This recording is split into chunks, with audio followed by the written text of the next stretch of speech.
Барлықтарыңызға сәлем достар, сіздермен бірге Альмира. Бүгін дәмді болонез тағамының рецептімен бөліспекшімін. Бізге қажетті заттардың мөлшерін описание бөліміне жазып кетемін. Бізге фарш, пияз, сәбіз, чеснок қажет. Біз сәбізімізді үккіштен өткізіп аламыз. Ең ұсақ үккіш болу керек, сонда подливтер жақсы болады.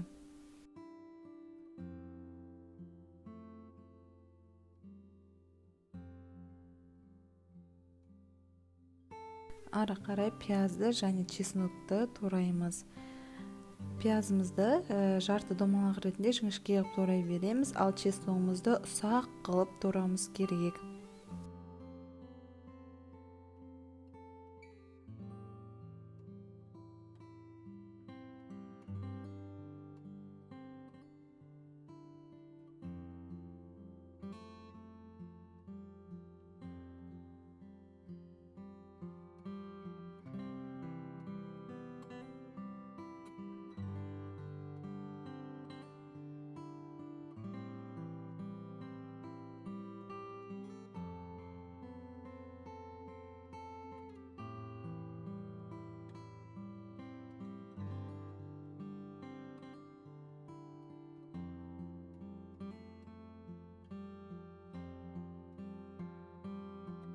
Барлық заттарымыз дайын болғаннан кейін табағымызды қыздырып, ең бірінші пиязымызды салып қуырамыз.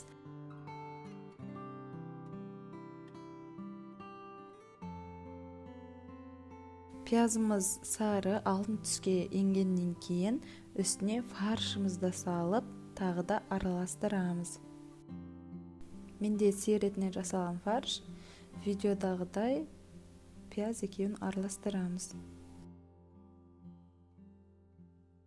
Біраз қуырылғаннан кейін үстіне чесногымызды салып, араластырып, одан кейін сәбізімізді салып тағы да араластырып қоямыз.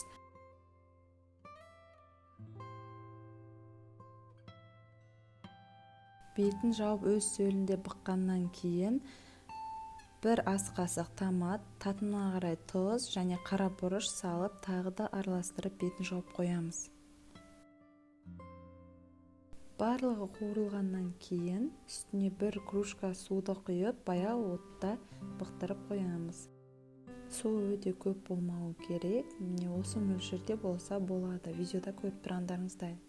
Тағамның астына дайын спагетти тестасын пісіріп қойсаңыз болады, немесе арнайы жасалған тестаны салсаңыз өте дәмді болады. Бұның рецебін менің каналымнан таба аласыздар.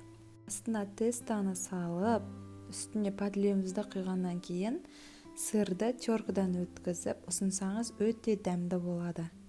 Біздің болонез тағамымыз осылай дайын болды. Егер ұнаса лайк басып, комментарий жазуды ұмытпаңыздар. Каналға тіркеліп кетіңіздер. Алда көптеген рецепттер болады. Ас болсын!